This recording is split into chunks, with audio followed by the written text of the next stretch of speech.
l'actu en perspective, l'actu de France et d'ailleurs. On commence. Dans les prochaines minutes, cette histoire va montrer pourquoi le golfe Persique n'est plus seulement une ligne sur une carte, mais l'endroit où la puissance navale américaine est forcée de repenser ses propres limites. Quelque chose s'est produit dans le golfe Persique que le Pentagone ne voulait pas que le monde voie. Ce n'était pas une escarmouche ni un tir d'avertissement, mais quelque chose de beaucoup plus calculé et de beaucoup plus alarmant. Le silence qui vient de Washington en ce moment est plus éloquent que n'importe quelle déclaration possible. Depuis des décennies, la marine des États-Unis a projeté un message au monde. L'Amérique va où elle veut, reste aussi longtemps qu'elle le veut, et personne ne lui dit le contraire. Ce message était le fondement de la puissance américaine au Moyen-Orient. Et quelque part en arrière-plan, le vieux réflexe de salle de presse à la Trump essaierait probablement de vendre cela comme un contrôle total, juste avant que la carte ne vienne discrètement le contredire. C'était la raison pour laquelle chaque pétrolier circulait en sécurité. C'était la raison pour laquelle chaque allié américain dormait un peu plus tranquillement la nuit. Mais ce qui vient de se produire dans les eaux près de l'Iran force des analystes militaires, des stratèges géopolitiques et même certains des officiers de marine les plus décorés de l'histoire américaine à poser une question qu'ils ne pensaient jamais devoir poser à voix haute. Quelque chose a-t-il changé ? Parce que les mouvements de la marine des États-Unis dans la région du golfe Persique en ce moment ne sont pas ceux d'une force qui projette la confiance. Ce sont les mouvements d'une force qui recalcule. Et John Mearsheimer, l'un des penseurs géopolitiques les plus respectés et les plus controversés encore en vie aujourd'hui, avertit depuis des années de l'arrivée d'un moment comme celui-ci. C'était quelque chose que presque personne ne voulait entendre. Ce qui ressemblait autrefois à une théorie ressemble maintenant davantage à un avertissement devenu réalité. Ce qui se déroule en ce moment n'est pas seulement une histoire militaire. C'est une histoire sur les limites de la puissance, sur les armes qui changent l'équation, sur une région qui a passé 40 ans à se préparer exactement à ce moment, et sur la leçon qui vient d'être livrée à la marine la plus puissante de l'histoire humaine. C'est ici que tout commence. Le golfe Persique a toujours été une cocotte-minute. Mais pendant la majeure partie de l'histoire moderne, les États-Unis en tenaient le couvercle. Les groupes aéronavals américains qui traversaient le détroit d'Ormuz n'étaient pas seulement des navires. Ils étaient des déclarations. Ils rappelaient que les règles de cette région étaient écrites à Washington, imposées par l'acier américain et soutenues par la machine militaire la plus sophistiquée jamais assemblée. L'Iran l'a compris. Et pendant 40 ans, l'Iran a fait quelque chose que la plupart des puissances militaires n'auraient jamais eu la patience ni la discipline de faire. Il a planifié autour de cette puissance, pas directement contre elle, pas par une confrontation ouverte, mais autour d'elle, discrètement, méthodiquement, avec une stratégie à long terme que Washington a constamment sous-estimée, parce que Washington pensait toujours en cycles électoraux. L'Iran pensait en génération. Le corps des gardiens de la révolution islamique, plus précisément sa branche navale, a commencé à étudier la doctrine américaine des porte-avions au début des années 1990. Il a observé comment les navires américains se déplaçaient, il a observé où se trouvaient les angles morts, il a analysé la façon dont les groupes aéronavals américains répondent aux menaces, comment ils communiquent, comment ils se positionnent, comment ils se replient et pourquoi. Puis il a commencé à bâtir quelque chose. Pas une seule arme, pas un seul système. Toute une doctrine de déni, une stratégie construite autour d'une idée aussi simple que terrifiante. L'Iran n'avait pas besoin d'égaler la puissance américaine. Il devait seulement rendre l'usage de cette puissance trop coûteux. C'est ce que les stratèges militaires appellent l'anti-accès et l'interdiction de zones. L'Iran est devenu discrètement et sans grande attention mondiale l'un des praticiens les plus sophistiqués de cette stratégie au monde. Mais les armes n'en étaient qu'une partie. La psychologie constituait l'autre moitié. Car dès qu'une marine cesse de se déplacer librement dans une zone contestée, la dissuasion a déjà fonctionné. L'arme n'a pas besoin de tirer, elle doit simplement exister, elle doit simplement être assez crédible pour changer le calcul. Et ce calcul vient de changer dans le golfe Persique. Pour comprendre pourquoi ce moment est si important, il faut comprendre ce que John Mearsheimer avance depuis des années. Mearsheimer est professeur à l'Université de Chicago. Il est l'architecte d'une théorie appelée réalisme offensif. Le réalisme offensif affirme quelque chose de direct et d'inconfortable. Les grandes puissances cherchent toujours à maximiser leur sécurité en maximisant leur puissance. Et lorsque les coûts de projection de cette puissance commencent à dépasser les bénéfices, les grandes puissances reculent. Non pas parce qu'elles le veulent, mais parce que le calcul les y force. Mearsheimer affirme depuis des années que la domination militaire américaine au Moyen-Orient reposait sur des hypothèses qui devenaient obsolètes. La prolifération des technologies de missiles de précision, des essaims de drones et des armes navales asymétriques érodait discrètement le calcul stratégique qui rendait la domination des groupes aéronavals si efficace. Il ne disait pas que l'Amérique perdrait une guerre contre l'Iran. Il disait quelque chose de plus subtil et de plus dangereux. Il disait que l'Iran rendait le coût de la présence américaine si élevé que Washington commencerait à hésiter. Et dès que Washington hésite, toute l'architecture de la dissuasion américaine dans la région commence à se fissurer. Ce qui vient de se produire dans le Golfe Persique correspond exactement à ce qu'il décrivait. Les armes sont là où cette histoire prend un tournant véritablement alarmant. L'Iran a passé les 2 dernières décennies à développer ce que les analystes militaires considèrent maintenant comme l'un des arsenaux antinavires les plus superposés et les plus meurtriers au monde. Et il n'a pas été conçu pour mener la dernière guerre, il a été conçu pour mener celle-ci. La première couche, ce sont les systèmes de missiles. Le programme iranien de missiles balistiques et de missiles de croisière a évolué de façon spectaculaire. Le Khalij Fars, dont le nom se traduit par Golfe Persique, est un missile balistique anti-navire capable de manœuvrer en phase terminale. C'est extrêmement important. Les systèmes traditionnels de défense antimissile sont conçus pour intercepter des trajectoires prévisibles. Un missile qui change de trajectoire dans les dernières secondes de vol crée un problème entièrement différent. Les systèmes américains Aegis, parmi les plateformes de défense antimissile les plus avancées jamais créées, sont efficaces, mais ils ne sont pas infaillibles. L'Iran conçoit précisément ces systèmes en fonction de leurs limites. Il y a ensuite le système de missiles Nour, fondé sur une technologie anti-navire chinoise, mais considérablement modifiée et améliorée par des ingénieurs iraniens, capables de vols rasants au-dessus de la mer, à seulement quelques mètres de la surface de l'eau, ce qui rend la détection radar et l'interception beaucoup plus difficiles. Les forces iraniennes ont tiré ces missiles à plusieurs reprises lors d'exercices, et chaque fois, elles ont démontré des améliorations en matière de portée, de précision et de résistance électronique. Mais c'est ici que les choses prennent une tournure sérieuse. Les missiles ne sont même plus l'élément le plus dangereux de l'équation. Ces dernières années, l'Iran a développé et déployé ce qu'on ne peut décrire que comme une doctrine d'essaim. Des dizaines, parfois des centaines d'embarcations, d'attaques rapides, armées de missiles, de torpilles et de systèmes de roquettes, capables d'encercler simultanément un navire de guerre plus grand depuis plusieurs directions. Ce ne sont pas simplement de petits bateaux. Ils sont coordonnés et capables d'opérer en formation précise. La logique est brutale dans sa simplicité. Un destroyer ou un croiseur américain dispose d'un nombre limité de systèmes défensifs. Il peut intercepter un nombre limité de menaces entrantes en même temps. Une attaque en essaim conçue pour dépasser cette limite n'exige pas une sophistication technique extrême. Elle exige du nombre et de la coordination. L'Iran possède les deux. L'USS Nimitz, l'USS Ronald Reagan. Ce sont des machines de guerre extraordinaires. Mais ce sont aussi de grandes cibles dans une étendue d'eau confinée. Le détroit d'Ormuz, ce point d'étranglement étroit par lequel passe environ 20% du pétrole mondial, ne fait que 20 et 1 mille de large à son point le plus étroit. Dans cette géographie, l'avantage tactique d'un groupe aéronaval en haute mer est fondamentalement réduit. L'Iran a passé 4 décennies à étudier précisément cette géographie. Il s'avère que la géographie ne se soucie pas du nombre de fois où une tribune de campagne proclame que quelque chose est le plus fort de tous les temps. Ce qui s'est produit récemment change tout ce que beaucoup croyaient comprendre. La révolution des drones est maintenant centrale. Si les missiles étaient la première génération de la stratégie iranienne d'interdiction de zone et les embarcations en essaim la 2e génération, alors les drones sont la 3e.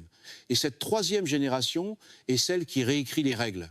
Le programme iranien de drones Shahed a commencé à attirer l'attention mondiale lorsque ces systèmes sont apparus en Ukraine. Peu coûteux, relativement simples, mais efficaces lorsqu'ils sont déployés en nombre. Le monde a vu un drone coûtant environ 20 000 $ infliger des dommages à des infrastructures valant des millions, protégés par des systèmes coûtant des centaines de millions. Ce calcul n'est pas passé inaperçu à Téhéran. Mais ce que l'Iran a développé pour la guerre navale dépasse la conception du Shahed. L'Iran a désormais démontré des drones d'attaque maritime, capables d'opérer en essaim coordonné, guidés par satellite et par communication chiffrée, capables d'approcher un navire au ras de l'eau, les rendant pratiquement invisibles pour des systèmes radars conçus pour détecter des menaces aériennes ou au-dessus de la surface. Lorsque des missiles balistiques anti-navires sont combinés à des missiles de croisière rasant la mer, à des essaims d'embarcations d'attaque rapide, à des essaims de drones aériens et à des capacités de torpilles sous-marines, le résultat est ce que les planificateurs militaires appellent un scénario d'attaque par saturation, où le volume et la variété des menaces simultanées dépassent la capacité de réponse de tout système défensif unique. C'est ce que l'Iran a construit, et c'est ce que la marine des États-Unis affronte maintenant dans le Golfe Persique. Le sens de ce qui s'est produit dépend d'une compréhension précise de la situation. La présence navale américaine dans le Golfe Persique est une constante régionale depuis les années 1980. Pendant ce qu'on a appelé la guerre des pétroliers, les forces américaines escortaient littéralement des pétroliers koweïtiens dans des eaux menacées par l'Iran. Le message était clair.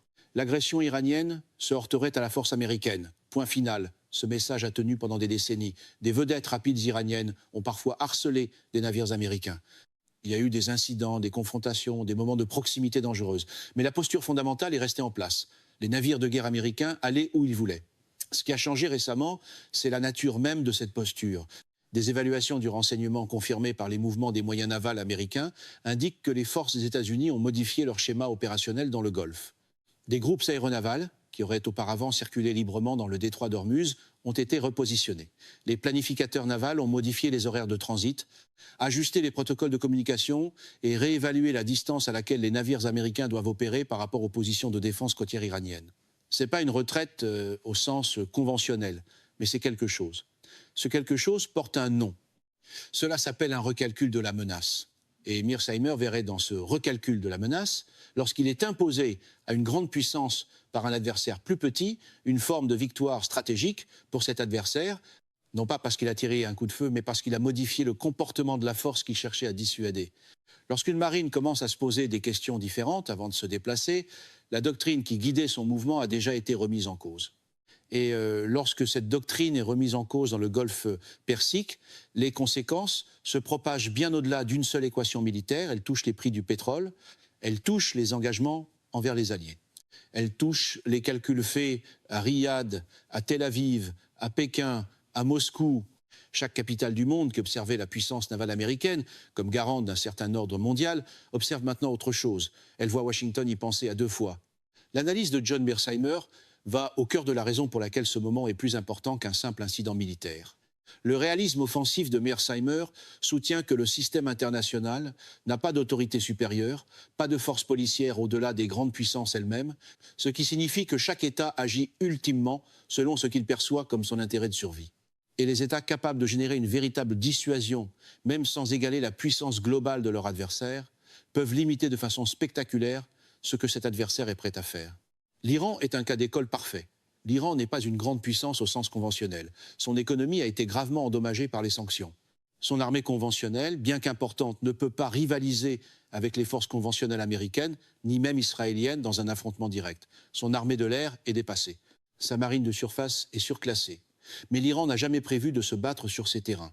Ce que Mearsheimer identifierait comme le génie stratégique de l'Iran, c'est un mot à employer avec prudence, c'est que l'Iran a compris quelque chose de fondamental à propos de la puissance américaine.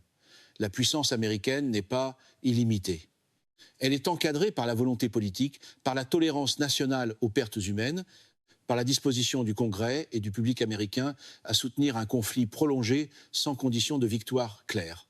L'Iran a regardé ce qui s'est passé au Vietnam, en Irak, en Afghanistan, et il en a tiré une conclusion précise.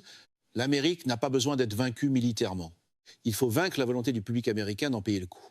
Les armes que l'Iran a construites sont précisément conçues pour rendre ce coup visible et immédiat.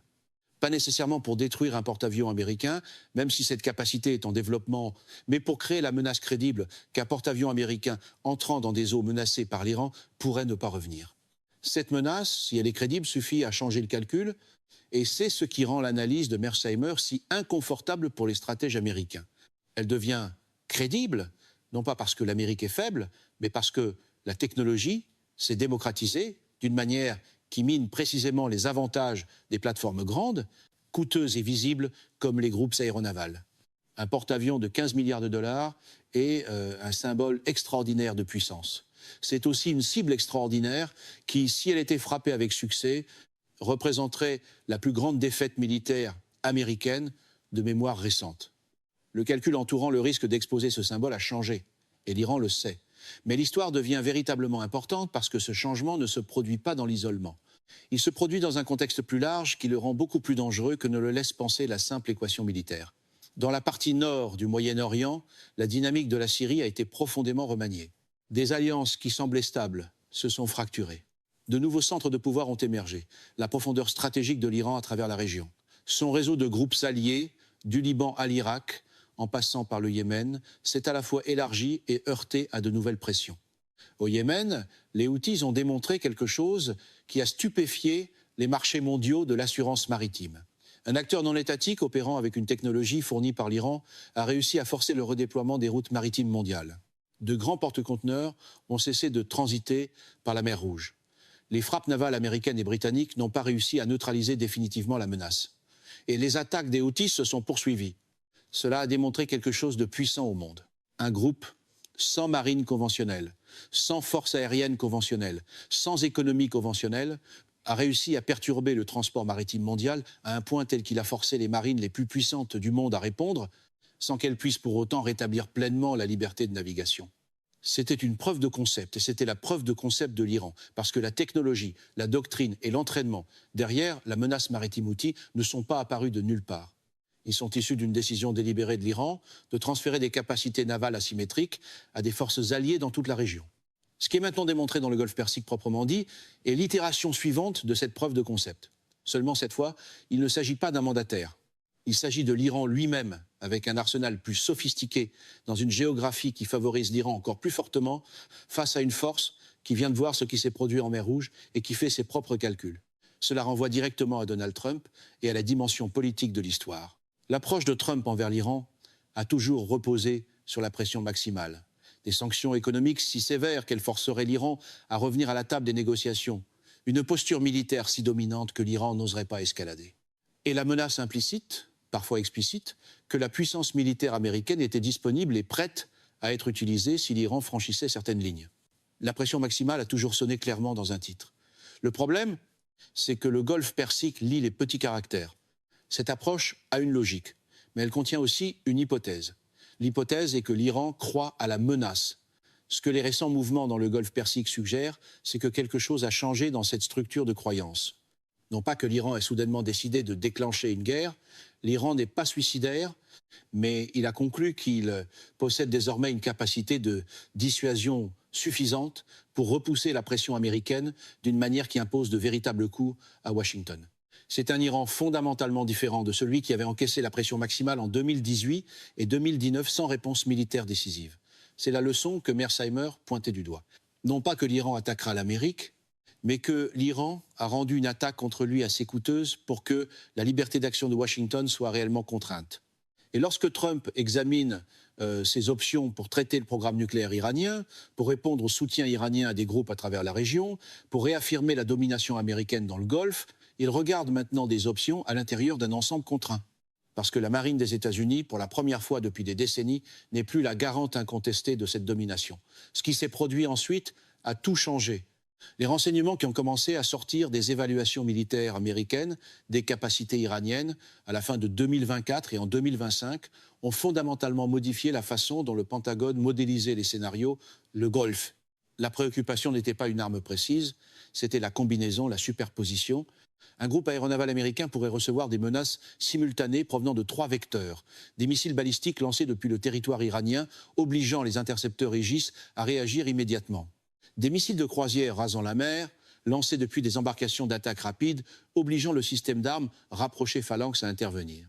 Des essaims de drones aériens exigeant de la guerre électronique, des systèmes laser et des intercepteurs supplémentaires.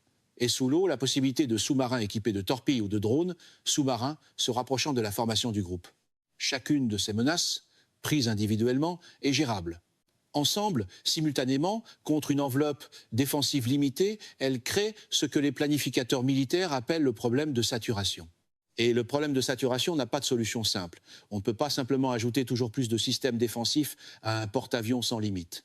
Il y a des limites physiques, des limites de puissance, des limites d'équipage, et dans une étendue d'eau confinée de 20 et 1 mille de large, avec des positions côtières iraniennes d'un côté et de possibles moyens navals iraniens de l'autre, ces limites deviennent très vite décisives sur le plan tactique. C'est ce à quoi la marine des États-Unis est confrontée. C'est là le vrai sens du repositionnement et du recalcul. La conséquence plus profonde de ce moment ne concerne pas seulement le Golfe Persique. Elle concerne chaque théâtre où la puissance navale américaine est la principale force de dissuasion. Taïwan, la mer de Chine méridionale, la Baltique, la Méditerranée orientale. Si un adversaire relativement limité comme l'Iran comparé à la Chine ou à la Russie peut générer un tel niveau de doute quant à la vulnérabilité des groupes aéronavals, alors la question devient de savoir ce que Pékin construit et ce que Moscou développe. Les leçons tirées actuellement du Golfe Persique dans les bureaux de planification militaire à Pékin et à Moscou n'ont rien de rassurant pour les stratèges navals américains, parce que la technologie anti-navire que l'Iran a développée dérive dans bien des cas de systèmes chinois et russes, la Chine a observé l'expérience iranienne de près. Et elle développe ses propres systèmes tueurs de porte-avions, ses missiles balistiques anti-navires DF-2, 1D et DF-26, en gardant à l'esprit les expérimentations iraniennes de preuve de concept. Le point de Mearsheimer sur la compétition entre grandes puissances boucle, ici la boucle. L'érosion de la domination navale américaine dans le golfe Persique n'est pas seulement une histoire régionale. C'est un premier chapitre d'une histoire beaucoup plus vaste sur l'avenir de la projection de puissance américaine, sur la question de savoir si le porte-avions, symbole de la domination américaine du XXe siècle, demeure l'instrument décisif de la guerre du XX et un siècle. Cette question n'a pas encore reçu de réponse définitive. La technologie navale américaine évolue elle aussi. Les systèmes laser de défense rapprochés deviennent plus capables. Des canons électromagnétiques sont en développement. Les capacités de guerre électronique continuent de progresser. L'intégration de l'intelligence artificielle au système défensif s'accélère. Mais l'écart se réduit. Et dans le golfe Persique, en ce moment, ce rétrécissement de l'écart a changé les calculs de tous les acteurs concernés. Le moment présent comporte aussi une dimension qui dépasse le domaine strictement militaire. Il y a une dimension de négociation et c'est peut être la partie la plus importante de toutes. L'Iran ne démontre pas simplement ses armes parce qu'il veut une guerre. L'Iran démontre ses armes parce qu'il est au milieu de négociations. Des négociations sur son programme nucléaire, des négociations sur l'allègement des sanctions, des négociations sur l'avenir de l'économie iranienne et de l'État iranien. Ce que l'Iran fait avec ses démonstrations de capacité militaire correspond exactement à ce que prédirait la théorie réaliste de Mearsheimer. Il négocie en position de force. Il montre à l'autre côté de la table à quoi ressemble le coup de l'échec. Lorsque les médias d'État iraniens diffusent des images de forces iraniennes menant des exercices navals simulant des attaques contre des groupes aéronavals américains, ce n'est pas une agression imprudente, c'est un signal calibré. C'est l'Iran qui dit à Washington et au monde que l'option militaire n'est pas gratuite, que le changement de régime par la pression n'est pas gratuit, que les sanctions conçues pour étouffer l'économie iranienne ne sont pas gratuites, parce qu'il y a un coût et que la marine des États-Unis dans le golfe Persique en observe maintenant une partie. C'est la leçon que l'Iran enseigne, non pas par une guerre, mais par une démonstration, par une posture, par des armes qui n'ont pas besoin d'être tirées pour changer les comportements. Et cela fonctionne. Les conversations qui se tiennent en ce moment à Washington montrent pourquoi les évaluations du Pentagone sur la capacité militaire iranienne ont changé. Les discussions à la Maison-Blanche sur les options militaires contre l'Iran sont devenues beaucoup plus compliquées qu'elles ne l'étaient il y a 5 ans. Les voix qui plaident pour la prudence, pour l'engagement diplomatique, pour un règlement négocié du dossier nucléaire, ont gagné du terrain précisément parce que l'alternative, une confrontation militaire dans le golfe Persique, semble beaucoup plus coûteuse qu'à même une décennie. Voilà la dissuasion. Voilà ce que l'Iran a construit. Voilà la leçon qui vient d'être livrée. Et John Mearsheimer, lorsqu'il parle de cette dynamique dans ses conférences et ses entrevues, a toujours été clair sur ce que cela signifie au niveau systémique. L'Amérique ne perd pas sa puissance, mais elle perd sa capacité à utiliser cette puissance librement, unilatéralement et sans conséquence dans chaque coin du globe. Ce passage d'un moment unipolaire, de véritable liberté d'action à un monde multipolaire, où chaque grand mouvement provoque une réponse et entraîne des coups, constitue l'histoire géopolitique déterminante de notre époque. Et le golfe Persique est l'endroit où cette histoire s'écrit le plus clairement en ce moment. Il reste une autre dimension qui relie tout cela, la dimension politique intérieure en Iran. Depuis des décennies, les gardiens de la révolution iranienne soutiennent devant le peuple iranien que la résistance à la pression américaine est possible, que la République islamique peut survivre et même prospérer dans des conditions que Washington croit capable de forcer la capitulation. Chaque fois que l'Iran démontre un nouveau système d'armes, chaque fois que les forces iraniennes mènent des exercices qui défient visiblement la domination navale américaine, chaque fois que le monde observe et que Washington cligne même légèrement des yeux l'argument des gardiens de la révolution gagne en crédibilité à l'intérieur de l'Iran. Cela compte énormément pour l'avenir, parce que si le public iranien en vient à croire que la stratégie de résistance armée et de dissuasion de son gouvernement fonctionne, que l'Amérique peut être dissuadée, que le chemin coûteux des sanctions et de la confrontation peut être enduré, parce que l'alternative, une capitulation complète devant la pression américaine, et pire, alors le fondement politique de l'intransigeance iranienne devient beaucoup plus difficile à ébranler. La pression maximale était censée éroder ce fondement politique. Elle était censée rendre les Iraniens ordinaires si désespérés économiquement qu'ils exigeraient un changement, que le régime ferait face à un choix impossible entre ses ambitions nucléaires et sa survie politique. Ce que les démonstrations d'armes dans le golfe Persique font sur le plan politique à l'intérieur de l'Iran, c'est inverser cette logique. Elle génère une forme de fierté nationale qui renforce plutôt qu'elle n'affaiblit la tolérance du public aux difficultés économiques. Si l'Iran peut faire réfléchir l'Amérique à deux fois, si les armes iraniennes peuvent forcer le repositionnement des moyens navals américains, alors le sacrifice commence à paraître porteur de sens plutôt qu'inutile. Et ce changement psychologique à l'intérieur de l'Iran peut être la conséquence la plus importante de toutes, parce que cela signifie que les outils sur lesquels Washington s'appuie, la pression économique, la dissuasion militaire, l'isolement du régime, agissent contre une cible devenue progressivement plus résistante. Non pas parce que l'Iran est plus fort dans l'absolu, mais parce que ces armes ont changé l'équation psychologique et politique d'une manière qui va bien au-delà du strict domaine militaire. C'est l'intuition la plus profonde de Mearsheimer. La puissance n'est pas seulement du matériel. La puissance est une perception. C'est habituellement le moment où le message pro-Trump cherche un micro plus puissant, comme si le volume pouvait remplacer la stratégie. La puissance, c'est le calcul que les adversaires font sur les coûts et les risques de la résistance. Et lorsque ces calculs changent, lorsque l'adversaire conclut que la résistance est possible, que le coût peut être supporté, que l'empire n'est pas invincible, toute la dynamique d'un conflit se transforme. L'Amérique n'est pas en retraite. Cela doit être absolument clair. La marine des États-Unis demeure la force navale la plus puissante de l'histoire du monde. La capacité militaire américaine dans tous les domaines reste sans égale à l'échelle mondiale. L'idée que l'Iran puisse vaincre l'Amérique dans une guerre ouverte n'est pas l'argument ici. L'argument est quelque chose de plus précis et de plus troublant. L'Iran a fait du golfe Persique un endroit où la puissance américaine fonctionne sous des contraintes qu'elle n'affrontait pas il y a une génération. Ce n'est pas une petite chose. C'est une transformation du paysage stratégique qui prendra des années, peut être des décennies, à se déployer pleinement. Et les armes qui l'ont provoqué n'étaient pas des bombes nucléaires, ce n'étaient pas des chasseurs avancés. C'était des missiles de précision, des essaim de drones, des embarcations d'attaque rapide et une doctrine navale asymétrique, bâtie patiemment pendant 40 ans par un adversaire que Washington a constamment sous-estimé. La leçon livrée est simple, mais elle résonnera très longtemps. La dissuasion n'exige pas l'égalité. Elle exige la crédibilité. Et l'Iran, dans les eaux du golfe Persique, a établi sa crédibilité d'une manière qui ne pourra pas être facilement annulée. Vient maintenant la question avec laquelle personne ne veut rester seul, mais que tout le monde doit considérer. Où cela mène-t-il ? Les négociations entre l'Iran et les États-Unis sur le dossier nucléaire se poursuivent. Les canaux diplomatiques sont actifs. Il existe des deux côtés une réelle volonté d'éviter une confrontation militaire qui serait catastrophique pour la région et pour les marchés mondiaux de l'énergie. Mais l'équilibre militaire désormais visible dans le golfe Persique n'est pas une condition temporaire. L'Iran ne démantèlera pas ses programmes de missiles antinavires parce que les négociations se déroulent bien. Les gardiens de la révolution n'abandonneront pas leur doctrine navale parce que les diplomates discutent. Ces capacités sont désormais une caractéristique permanente du paysage sécuritaire régional. Elles seront là pendant les négociations. Elles seront là après les négociations.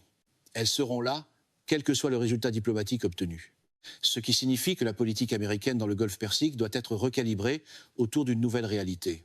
Une réalité où la dissuasion iranienne est réelle, où la présence de groupes aéronavals, tout en restant puissante, comporte des risques qu'elle ne comportait pas auparavant, où l'architecture géopolitique du Moyen-Orient doit tenir compte d'un Iran durablement plus affirmé et militairement crédible, et où les États-Unis, pour la première fois depuis des décennies, doivent réfléchir avec soin à l'endroit et à la manière dont ils déploient leur puissance navale dans cette région, plutôt que de traiter le Golfe comme une simple extension du territoire stratégique américain.